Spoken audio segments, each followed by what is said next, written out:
আসসালামু আলাইকুম। EN education থেকে আমি স্মৃতি বলছি। আমি আছি এখন ইএন এডুকেশনের ঢাকা অফিসে। আজকে আমাদের সাথে আছেন সালমান। সালমান হচ্ছে স্টুডেন্ট ভিসায় গিমহি ইউনিভার্সিটিতে যাচ্ছে। কনগ্রাচুলেশন সালমান। থ্যাঙ্কস। আমরা হচ্ছে এখন সালমানের কাছ থেকে সালমানের জার্নিটা শুনবো। ফার্স্ট অফ অল আলহামদুলিল্লাহ, সাউথ কোরিয়ার ভিসা পেয়ে আমি এবং আমার পরিবার অত্যন্ত খুশি। তো আমার জার্নিটা হচ্ছে, আমি এসএসসির পর থেকে আমার স্বপ্ন ছিল কলেজ শেষ করার পর হায়ার স্টাডিজের জন্য বিদেশ যাব। তো সেই সুবাদে এইচএসসির সাথে সাথেই আমি আইএলস এক্সাম দেই, আইএলস এক্সামে ভর্তি হই।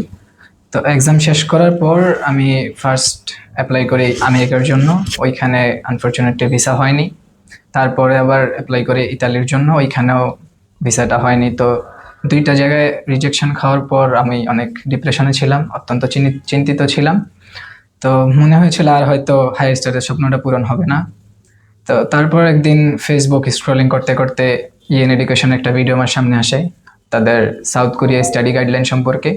তো ওই ভিডিও দেখার পর আমি তাদের সাথে যোগাযোগ করি, তাদের অফিস ভিজিট করার পর ওনারা আমাকে সাউথ কোরিয়া সম্পর্কে আরও ডিটেলসে জানায়।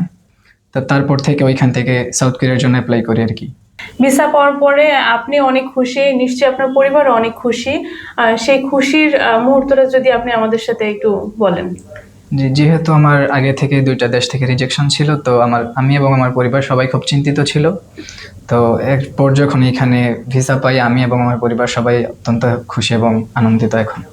আপনারা যারা সাউথ কোরিয়াতে স্টাডির জন্য যেতে চাচ্ছেন, তারা ইএন এডুকেশনের উপর আস্থা রাখতে পারেন। আমার অফার লেটার থেকে ভিসা পর্যন্ত খুব স্মুথ এবং ট্রান্সপারেন্টভাবে তারা আমার ফাইল প্রসেসিং করেছে। তো এখন আলহামদুলিল্লাহ আমি এবং আমার পরিবার সবাই খুশি। আপনারা যারা দক্ষিণ কোরিয়াতে স্টাডি ভিসায় যেতে চাচ্ছেন, তারা আমাদের ঢাকা অফিস ভিজিট করতে পারেন এবং আমাদের ফেসবুক পেজে যোগাযোগ করতে পারেন। আমরা বাংলাদেশেও যেমন সাপোর্ট দিয়ে থাকি, ঠিক আমাদের হচ্ছে দক্ষিণ কোরিয়াতেও টিম আছে, আমরা একইভাবে ওখানেও সাপোর্ট দিয়ে থাকি। Best wishes Salman. Thank you.